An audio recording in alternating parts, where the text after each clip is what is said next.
और मुखिया जी, आपके इलाके में जो आपका जो क्षेत्र है, ऐसे कौन सा इलाका जो सबसे पिछड़ा अभी है, जो आपके मन में है कि हमको हमारे इस रीजन में ही उसका विकास हो जाए? सबसे पहले मेरे पंचायत में 13 वार्ड है और 13 वार्ड के अंदर 7 और 8 सबसे पूर्वी बेल्ट है जो नदी के बीचों बीच में है। तो सबसे अगर विकास का काम मेरे पंचायत में हुआ है कम तो 7-8 में, इसलिए हम चाहते हैं कि सबसे अधिक मेरे पंचायत के अंदर सबसे ज़्यादा अगर विकास का काम मेरे रीजन में 7-8 में अगर हो जाता है तो हम अपने आप को भाग्यशाली समझेंगे। बाढ़ से बचने के लिए बाढ़ भवन और पंचायत सरकार भवन का भी आदेश बिहार सरकार दे रही है और देती ही है। कई पंचायत में बन भी चुका है। आपके पंचायत में क्या स्थिति है? मेरे पंचायत में पहले से ही पंचायत सरकार भवन बनी हुई है, लेकिन अब तक तो जितने भी बाढ़ पीड़ित हुआ है तो बाढ़ पीड़ित में अब तक मतलब मेरे पंचायत भवन में ठहरने का कोई भी सेंटर अब तक नहीं हुआ है। तो इस बार जो हम लोग रिपोर्ट दिए हैं तो पंचायत में 4 जगह सेंटर बनाए हुए हैं। एक पंचायत सरकार भवन में बनाए हुए हैं, एक नासिरगंज स्कूल में बनाए हुए हैं, तीसरा निस्ता स्कूल में सेंटर बनाए हुए हैं और चौथा जो नदी का उस पार मेरा 7 और 8 है जो उस पार से इस पार नहीं आ सकता है, तो उसी पार सेंटर के लिए मीनापुर प्राथमिक विद्यालय में हम सेंटर बना चुके हैं ताकि जनता को वहीं हम शिफ्ट सुख शांति के साथ रख सके। अगर खेती गृहस्थी की बात की जाए, एग्रीकल्चर की बात की जाए, तो आपके इलाके में ऐसा कौन सा फसल है जो बाढ़ के कारण तबाह हो जाती है? बाढ़ के कारण तो हमारा पटसन और धान तो तबाह हो जाता है। धान में कौन सा धान? धान में मतलब अग्नि धान। अग्नि धान तो बिल्कुल ना के बराबर हो रहा है। ना के बराबर हो रहा था, लेकिन अब तो ना के ही बराबर होता है, मतलब बाढ़ के कारण ही। और पटवन फेज 2 का जो निर्माण होने की बात आ रही है, इस बात में आप क्या कहेंगे? फेज 2 का निर्माण के बारे में जो हो रहा है, अगर हो जाते हैं तो हम उसका मतलब स्वागत करते हैं। हो जाए अच्छी बात है। जनता को लाभ होगा, जनता को काफ़ी लाभ होगा उससे फेज 2 में। तो क्या अघनी और पटसन का जो खेती हो रहा था वो फिर से खेत लहराने लगेंगे? हाँ, खेत तो फिर लहराने लगेंगे अगर हो जाते हैं तो। लेकिन व्यक्तिगत मेरा एक पंचायत का फेज 2 हो जाने से लाभ होने से नहीं होगा। लेकिन कुछ समाज से भी इनका विरोध कर रहे हैं, कुछ इंजीनियर सब हैं वो भी इनका विरोध कर रहे हैं। तो आप एक वकील होने के नाते क्या महसूस करते हैं और इस समाज के में पले बढ़े हैं, दर्द को तो समझ रहे हैं? सबसे बड़ी बात है कि कदवा में पूरे 30 पंचायत हैं, तो 30 पंचायत के अंदर फेज 2 से 4 या 5 पंचायत को अगर बेनिफिट हो रहा है, 25 पंचायत को उससे अगर लॉस हो रहा है तो वो बेनिफिट में नहीं गिना जाएगा, वो तो लॉस ही लॉस है। मुखिया जी, आपके इलाके में जन वितरण प्रणाली सरकार के द्वारा जो अनाज जनता तक पहुंचाई जा रही है, उनकी क्या स्थिति है? नहीं, जहाँ तक सवाल है कि मेरे पंचायत में 5 जन वितरण प्रणाली दुकानदार हैं और 5 के ऊपर जब भी हम जन वितरण प्रणाली में बंटवारा करते हैं वो पहले हमको इन्फॉर्मेशन करते हैं और हम अपने वार्ड सदस्य को इन्फॉर्मेशन करते हैं। वार्ड सदस्य वहाँ वर्तमान में बैठकर जनताओं के समक्ष वो जन वितरण प्रणाली का दुकानदार बांट रहे हैं। उसमें किसी भी तरह का कोई घोटाला या कोई भी कटौती या अधिक पैसा का कोई सवाल नहीं होता जब तक मेरे रीजन में हम हैं मुखिया। मुखिया जी, एक बड़ा ही गंभीर सवाल है आपके क्षेत्र में कि बहुत ऐसा व्यक्ति है आपके पंचायत में, लगभग 6000 आबादी यहाँ निवास करती है और लगभग कितनी आबादी बाढ़ से ग्रसित हो जाती है? बाढ़ से ग्रसित हमारा तो 5 वार्ड ग्रसित हो जाते हैं। 6000 में मान के चलिए कि कम से कम 1000 से 1500 आदमी बाढ़ से ग्रसित हो जाते हैं। तो उनका जब समस्या होती है बाढ़ में, जब वे डूबते हैं, उनका अनाज, खाना पीना, माल मवेशी की जो समस्याएं उत्पन्न हो जाती है, ऊपर से बारिश, नीचे से बाढ़ का पानी, यानी कहर ही कहर। तो ऐसे में आप लोग क्या कर पाते हैं? प्रखंड कार्यालय से और जिला मुख्यालय से, अनुमंडल कार्यालय से क्या लाभ मिल पाता है? क्या आप लोग ले पाते हैं लाभ? अभी तक तो प्रखंड कार्यालय से या तो फिर हमारे जिला कार्यालय से या अनुमंडल कार्यालय से अब तक बाढ़ पीड़ितों को कोई फ़ायदा नहीं मिल चुकी है। जो 17 में जो बाढ़ हुई थी उसमें ही सिर्फ फ़ायदा मिला था, उसके बाद कोई भी आज तक फ़ायदा नहीं मिला है। जो बाढ़ ग्रसित है तो हम लोग स्वयं मिल के, जनता लोग मिल के जितना जहाँ तक होता है हम लोग उन लोगों का रहने का, खाने का, पीने का, उसका व्यवस्था हम लोग स्वयं करते हैं।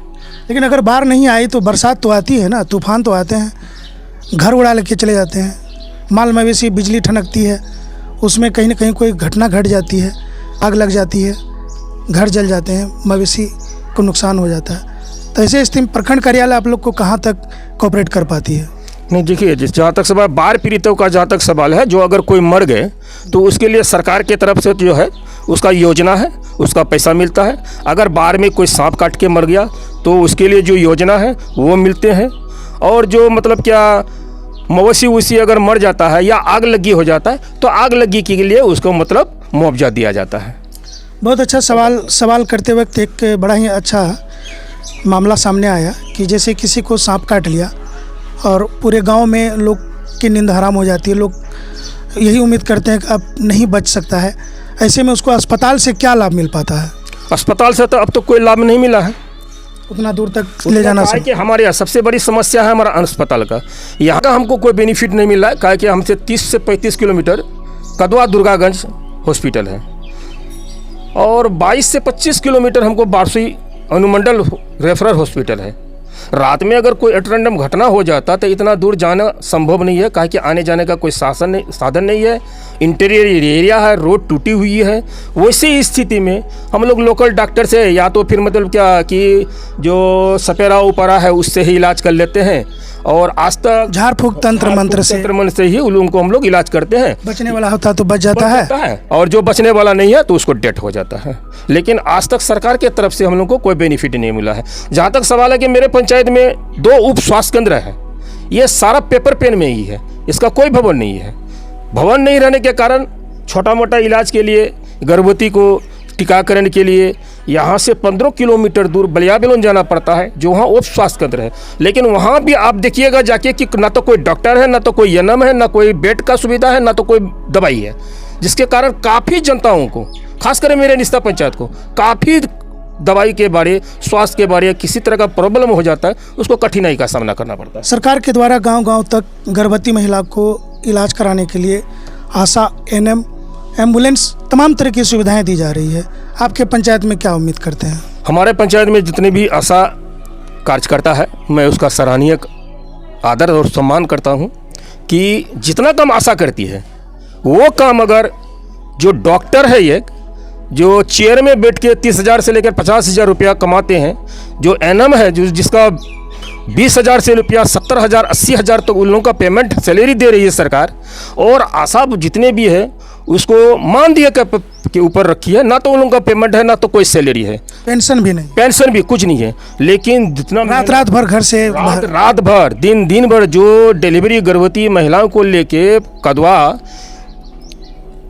हॉस्पिटल लेके जाना, बारसुई रेफरल हॉस्पिटल लेके जाना और अपना पैसा खर्च करके लेके जाना, यह बहुत बड़ा मतलब क्या कामयाबी है। अगर ये आशा लोग नहीं रहती तो ना जाने कितना मतलब ये गर्भवती महिलाओं के साथ दुर्घटना होता, कितना डेथ होता, कितना बच्चों का डेथ होता, इसमें कहना मुश्किल नहीं है।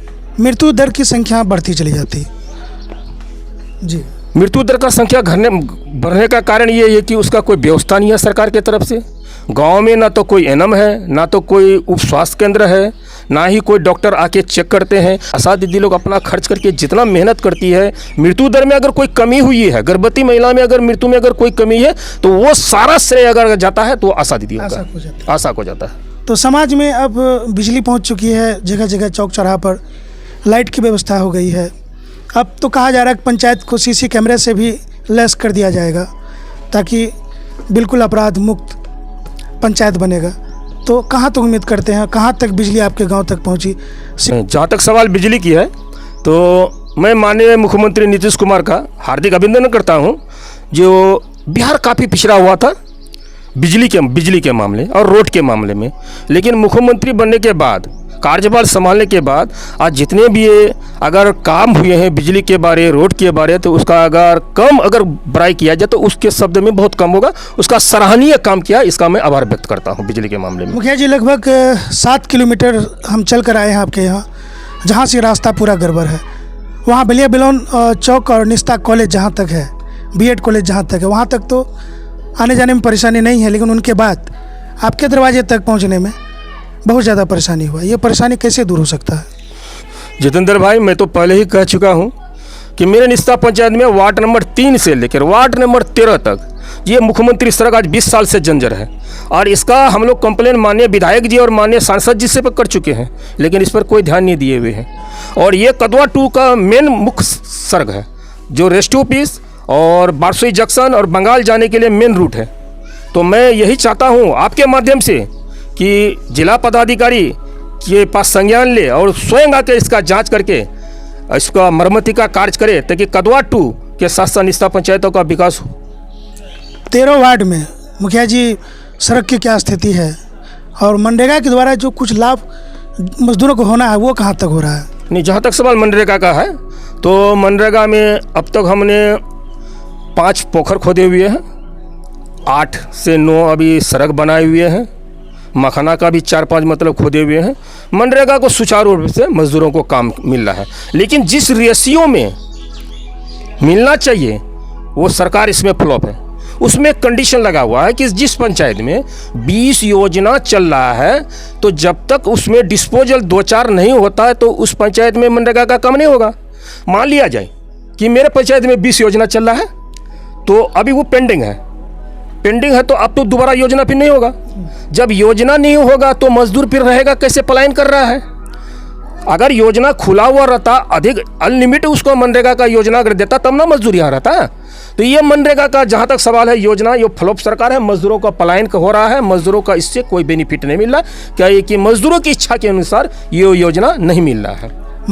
मनरेगा योजना में सरकार और भी बहुत कुछ लाना चाह रहे हैं। ये तो अब जैसे कि मजदूर के घर की जो छोटी छोटी समस्याएं हैं उन सबको भी दूर करने की बात मनरेगा के तहत हो रही है। अगर ये काम अगर हो जाते फिर सोने पर सुहागा।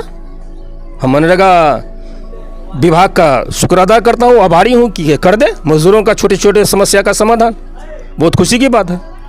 मुखिया जी लगभग 2.5 साल बचा है। अब 2.5 साल में देखिए, मेरा जहाँ तक सवाल है, फर्स्ट साल में हम जितना विकास का काम किया है जनताओं के साथ लगे हुए हैं और जितना पंचायत का हमको फंड मिलेगा इस 2.5 साल में हम चाहते हैं कि अधिक से अधिक काम हो, ताकि आने वाला समय में जनता का अगर अच्छा काम कर पाते हैं, जनता का दिल जीतते हैं तो दोबारा फिर चूंकि हम आए और जनता का हम सेवा कर सकें।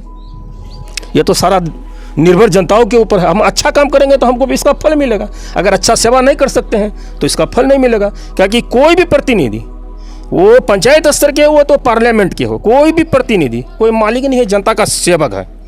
सेवक बन के निस्वार्थ अगर जनता का वो सेवा करता है तो जनता उसको फल मिलेगा। अगर निस्वार्थ अगर जनता का हम सेवा कर रहे हैं और करेंगे ये 2.5 साल में तो पुनः फिर जनता जिस जगह मुझे बैठा के अभी रखा है उसी जगह हमको बैठा के रखेगा फिर। तो साथियों, हमारे साथ अख्तर साहब हैं और पंचायत के मुखिया हैं। मुखिया जी से हमने बातचीत की, मुखिया जी को बहुत टटोलने का प्रयास किए हैं। मुखिया जी का कहना है कि इस क्षेत्र का जो पिछड़ापन था इनको जनता ने मौका दिया है, उसके आधार पर उनका जो विश्वास था उस विश्वास पर खड़ा उतरे हैं और जो समय आगे बचा हुआ है इस समय का सदुपयोग मुखिया जी करेंगे।